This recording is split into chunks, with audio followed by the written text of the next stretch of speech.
我係今日嚟參觀貧民窟。哇！屌，有火光，有火光啊！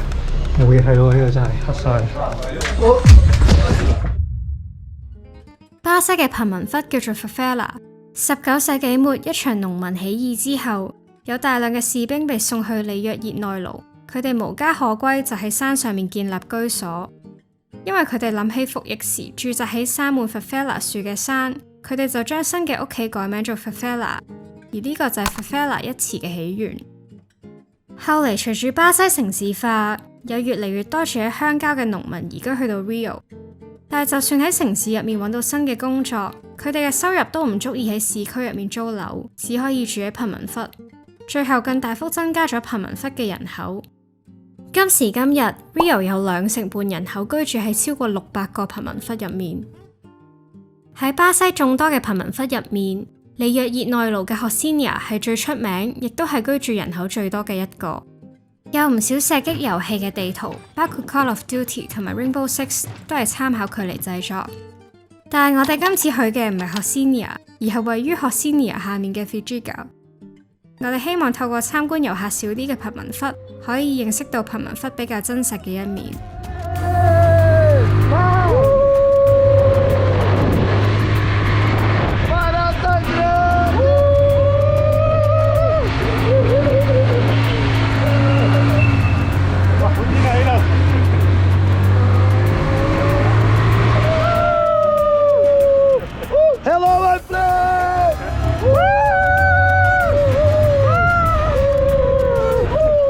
我哋今次參加嘅係一個小型團，計埋我哋只係得4個參加者。步行團嘅導遊都係貧民窟嘅居民，一位係喺貧民窟土生土長嘅巴西人，而另一位就係住喺貧民窟10幾年嘅紐約人。我係今日嚟參觀貧民窟，但係咧有好多限制，因為咧呢度有好多毒品交易啊，咁有機會你會影到啲大佬，咁所以好多地方都係唔影得。咁咧我哋個 tour guide 咧，即係唔影得，佢就會同我哋講。Two drug dealers right here. No, just kidding. Hard workers, hard workers. Hello.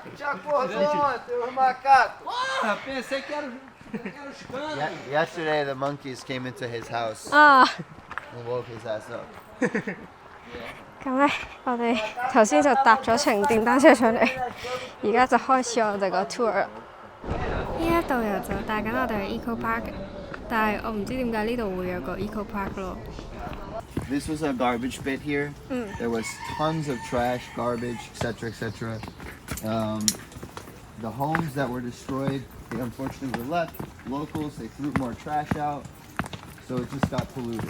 巴西嘅貧富懸殊問題非常嚴重，佢嘅堅尼係數超過50，排喺世界頭10。尤其喺里約熱內盧，位於 Copacabana 同埋 Ipanema 呢2個著名海灘隔離，嗰度嘅住宅樓價更加可以媲美香港。諷刺嘅係喺高級住宅地段隔離，講緊可能只係隔一條馬路，就係貧民窟嘅所在地。呢個就係 Vidigal 嘅情況。呢一個地方咧，原本咧就有啲屋喺度啦。呢啲屋咧下邊咧其實有啲有錢人嘅屋嚟嘅。呢啲屋咧有山泥傾瀉風險咧，就會影響到下邊，所以咧佢哋就被迫搬遷啦。跟住就荒廢咗喺09年、10年嗰陣時咧，有啲 NGO 咧就嚟呢度整呢個 project 諗住，跟住嗰啲 funding 咧就俾人貪晒。跟住頭先聽到好似話有個原本呢度嘅人咧就走咗落去啦。咁一個窮人點走落去？人就貪晒啲錢咯。呢個咧而家就忽級咗啦個 project， 就靠一啲本地嘅有心人，佢哋就喺度維持住呢個地方。So this park was left unfortunately abandoned for a long time, and this is the status of it. But it's still beautiful, and the little bit of money we bring in every day, every week, is enough to maintain it, to pay Bolado and Georgette to live here, the food to eat, some material and supplies, and then it keeps it going, right? And then that prevents people from building homes and deforesting it, because favela is built of deforestation, and most favelas are built around the forest and around nature. Rio is a very encapsulated area of wilderness, right? So this is a great idea of how the government could fund something and stop, the unorganized, chaotic growth. It's a beautiful park. It really is. 貧民窟喺大眾嘅眼中代表住槍、毒品同埋罪犯，但係今時今日貧民窟旅遊業發展蓬勃，尤其係2002年電影《City of God》上映之後，就開始出現步行團，帶領遊客遊走貧民窟嘅大街小巷。山上面亦都開設咗唔少主打派對嘅 Airbnb 同埋酒吧，有唔少外國人都會選擇幫襯佢哋嚟獲得另類嘅體驗。而網絡上面嘅資訊都顯示到貧民窟好歌舞升平。咁今日貧民窟嘅真實情況究竟係點樣呢？我一開始就去咗個 Eco Park 啦，跟住行咗一陣山上去頂少少嘅地方，然之後經過咗咧嗰個 area， 佢叫我哋一定要上 camp， 就係咧有啲毒梟嘅僆咁樣嘅嘢喺度啊。跟住頭先經過咧，佢係攞住支機關槍。咁跟住行過咗之後咧，呢個位咧就可以開翻 cam 影。咁佢又話咧，而家呢個貧民窟咧係山上面個大佬同埋下面嗰個大佬打交嘅時期，所以有啲敏感。尤其係琴日咧，呢度有差佬嚟，跟住就搞到好大壇嘢。喺我哋參觀嘅前一日 ，Fujiko 更加有大型嘅警察行動。佢哋更出動到特種部隊、裝甲車同埋武裝直升機，去逮捕窩藏喺貧民窟入面謀殺咗明星嘅罪犯，令前一日嘅貧民窟團都被迫取消。咁我哋頭先咧見到一個幾靚嘅籃球場啦，哇！呢度都周長。仲有頭先見到一個好靚嘅籃球場。Take a guess how old those basketball hoops are. 1 year? 6 months. You know why they're 6 months? Because we have this German group. They get cheap products, plastics, and material, and this is what I hate about charity. I like charity, I'm pro, but there's a lot of false charities.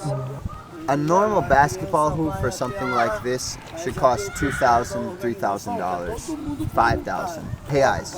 They spent about 250 reais, or about $50 for a basketball hoop. 貧民窟亦都被利用嚟做唔少虛偽嘅慈善工作。所謂嘅慈善組織，大多數嘅捐款都落喺行政費。佢哋亦都會邀請球星同埋明星過嚟參加慈善活動，但係佢哋可以喺貧民窟入面搞一場大龍鳳，唔通就唔使同控制貧民窟嘅毒梟協調咩？頭先後面咧就有堆 bar， 有堆 club 啊，咁樣樣啦。咁喺山頂上面，咁佢哋咧就好受遊客歡迎，但係其實呢樣嘢好，即係喺個貧民窟入面飲酒係一樣好，唔識講好複雜嘅一樣嘢，即係呢個本地人係唔會做呢樣嘢，但係啲遊客就喺呢度，然後啲 club 咧仲要交保護費俾啲毒梟。究竟貧民窟旅遊合唔合乎道德？同一個問題，幾個月前喺古巴旅遊嘅時候，我都成日問自己。參觀貧民窟同埋去古巴旅遊其實非常相似，呢一類嘅深度遊都可以被歸類為貧困旅遊。有人話參觀呢一類嘅地方就好似參觀放滿窮人嘅動物園，為咗滿足旅客想了解喺貧困地區生活嘅好奇心，就犧牲窮人嘅私隱同埋尊嚴。同時旅遊業導致區內物價上升，令到居民生活百上加斤。但係反面嚟睇，旅遊業可以帶動貧民窟嘅經濟，增加居民嘅金錢收入。頭先上嚟啲電單車嗰啲，其實咧本身未有旅遊業之前咧，唔需要交任何保護費嘅。但係佢哋而家都可能講緊每個月每個禮拜要俾100蚊毒梟，100美金毒梟去做保護費啦。跟住起緊一堆 hostel， 起緊一堆 bar， 佢哋喺度 party， 令到呢度啲居民完全冇屋住咯。原本有啲有屋住，因為而家就變咗homeless。咁所以咧，其實旅遊業咧係忽及緊呢個貧民窟嘅。無論係呢度啦，定係上面Senior嗰度咧嘅旅遊業咧，其實都係唔係可持續。我身後呢間樓咧，又係一堆外國人要嚟起屋啦，又係貪到原本咧就話喺呢度可能會起纜車啦，但係咧又唔可能。呢啲垃圾啦，就係咧呢度咧啲人唔交水噶嘛，呢度冇網管噶嘛，因為冇人收垃圾，咪呢度抌垃圾。What's that? Sorry? Bullet. Ah. Is it gunshot? 頭先嗰啲咧就係佢哋試槍嗰啲槍聲，但係呢個咧真係有啲互射12碼咁樣互射完啲痕跡嚟。呢個係子彈都補翻嘅。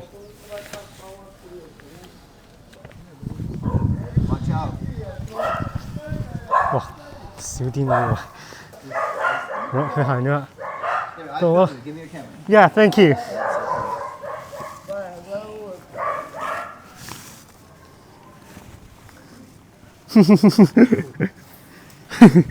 Carne, queijo ou frango? Não tem o pique dos cria.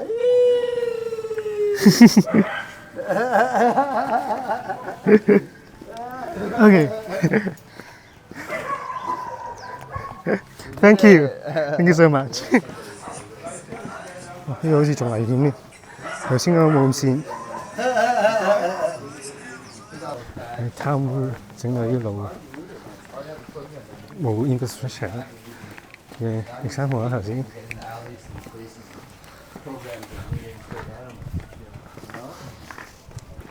And Brazil's not you can neuter an animal for like $1 or cents, you know. Here, 20, 30 bucks for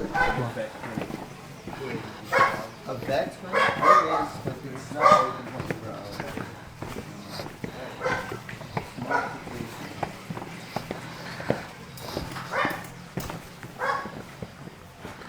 我而家就行咗去啲好暗嘅巷仔度啦，成個地都係青苔，好濕。Yeah, dude, it's not an easy thing for people to live here. Like, look how tight and narrow this wall is. There's no sun that comes here. You don't see sun here. Yeah. Small pea, small shit, you know. The only little bit of sun that you have is right here, and it's gonna go bye-bye because someone's gonna build a home right here. You see the new deck? So no regulation. You see how chaotic it is? You know, and this isn't even safe. This has got brick in it. They put a brick in part for it's supposed to be solid concrete and rebar. How thin that is. You know? Got this 4 times a year. 完全不見 When 天 you 日啊， need 跟住 something to really go out, right? Prove that you're alive, for you to get your social security, whatever that may be. And then that's it. Outside of that, there's nothing, you know. There ain't nothing more. 原來我樣都唔係幾見到啊呢度， It's the type one. 得到。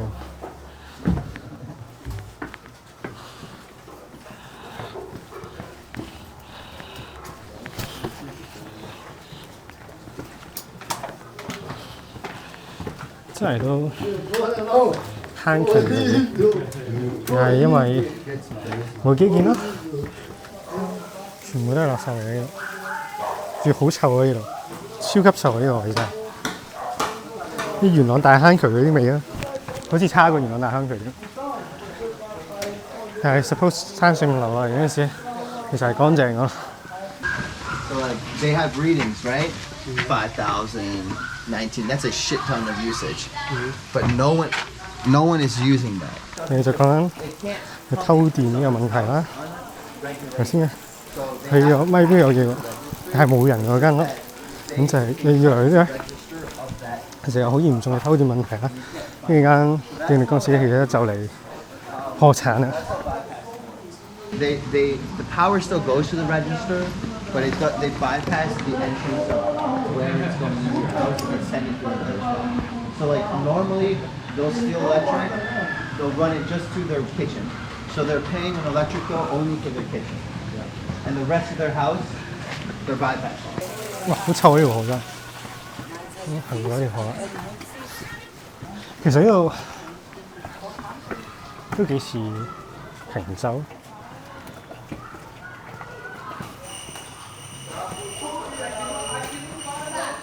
呢個 area 如果係空置啊，因為咧有啲呢度本地嘅有個女仔咧，佢將佢 revive 咗，就整成而家咁靚。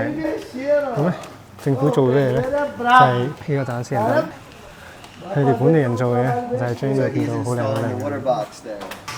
因為啲水咧點樣嚟嘅咧？咁頭先就話，咁平時打機啊，見到成日啲箱喺度嘅，可能唔係攞嚟儲雨水嘅，跟住真係攞嚟水塘咁儲水。咁佢做嘅嘢咧就係咧，因為呢度咧係啲好舊嘅teknology攞嚟樹啦，咁就泵唔到嘢上，即係我哋水壓唔夠去應付全部人啦。咁跟住咧，佢做嘅嘢就係輪流供水咯，一時就係一 part， 一時就另一 part， 一時係第三 part。咁一 part 供完水之後咧，可能要3、4、5、6腳，跟住先有得再供水。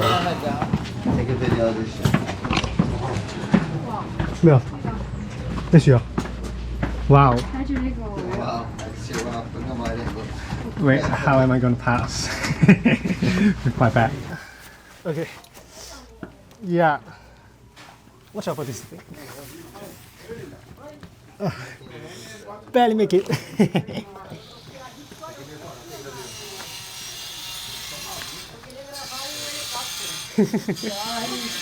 Wow.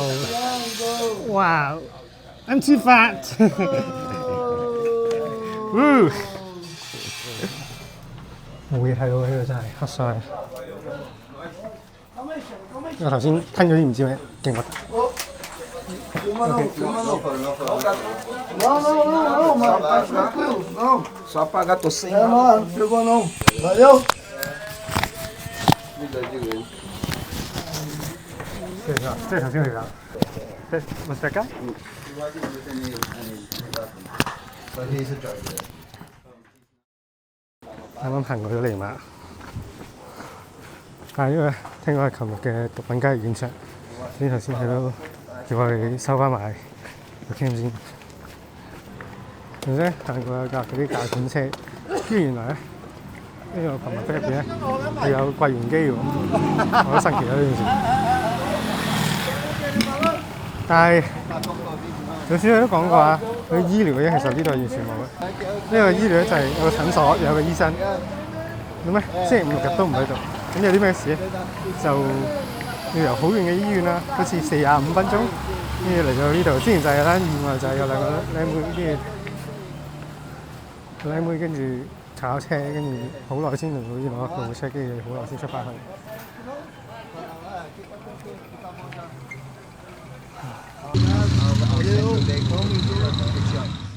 你頭先咧走嗰陣時咧，喺個廣場啊嘛，諗住 call Uber，但係咧無啦啦就聽到啲槍聲、啲爆炸聲，即係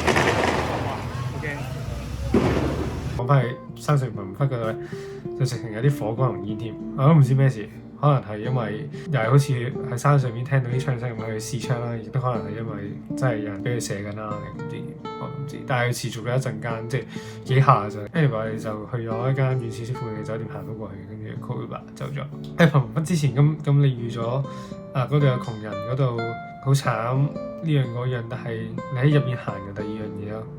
我本身會 expect 嗰度可能好似市中心咁樣喪屍圍城咁樣一堆 homeless， 我唔知係咪一個好嘅形容詞，就係好污糟嘅人，跟住黑面蚊咁樣。我本身係諗住貧民窟真係會有啲人咯，但係係原來係貧民窟係第二樣嘢嚟，99% 其實都係一個普通市民，即係只係因為佢哋窮啲就被逼冇得喺市區住，就要去啲窮啲嘅地方住，貧民窟嗰度住，但係佢哋全部都係小朋友要翻學，大人就翻工或者自己有個生意喺貧民窟入邊。咁入邊啲人其實係好善良，真係唔會好似你喺市區入邊咁樣俾人 scared off 咯。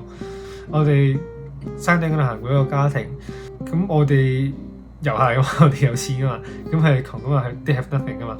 但係佢哋都好大方咁樣 share 佢哋本身燒緊嘅豬肉，去請我哋飲汽水，仲要係咁諗住塞俾我哋咁樣。呢個導遊亦都講過，呢個就係佢點解係一個紐約人，點解佢會走過嚟呢度貧民窟呢度住嘅原因，就係呢啲嘢真係你喺呢度先 feel 到咯。所以如果有心上嚟參觀貧民窟嘅話咧，都可以揀翻呢類嘅團啦，小型啲啦，個街係local community 嘅人啦。你除咗真係可以好貼地咁了解貧民窟究竟係點之外咧，都可以回饋翻呢個 community， 就係深刻其實類似捐緊錢俾班有用嘅人、有心幫人嘅人，而唔係捐緊錢俾一班 NGO 高層咁咯。對於貧困旅遊合唔合乎道德呢一個問題，每個人都會有唔同嘅答案。希望大家可以喺下面嘅留言區度擺低自己嘅諗法。不過千祈唔好唔記得喺呢啲地方旅行，其實你係間接喺金錢上面支持緊為居民帶嚟不幸嘅毒梟，或者喺古巴嘅情況就係支持緊古巴共產黨。但係無論係點，深度遊最重要嘅元素並唔係單純認識當地文化，體驗普遍旅客唔會做嘅事情。最重要嘅係從當中嘅所見所聞持續反思。I wish that these businesses would fund locals and their organizations. I wish the process was easier. They didn't need to have an NGO. They could just show that they do stuff. Look, you know, I do a picnic for the children. Why can't these big companies pay the local guy that does that, right? Why does it have to go to some NGO that needs to have 5 months of planning that has an overhead cost of 50%, right? You donated $20, but only $5 went, $10 went. It's complicated, you know? So a small person in the community can directly give back at a minimum 90% of everything. Because obviously they might have some costs like transportation to go exchange said cash, or a fee that they might pay to get said cash, or a tax they might pay. That exists. If they don't have a non-profit or non-government, they can pay tax. But going in the larger scale, it's difficult to reach things that are truly successful. It's not easy.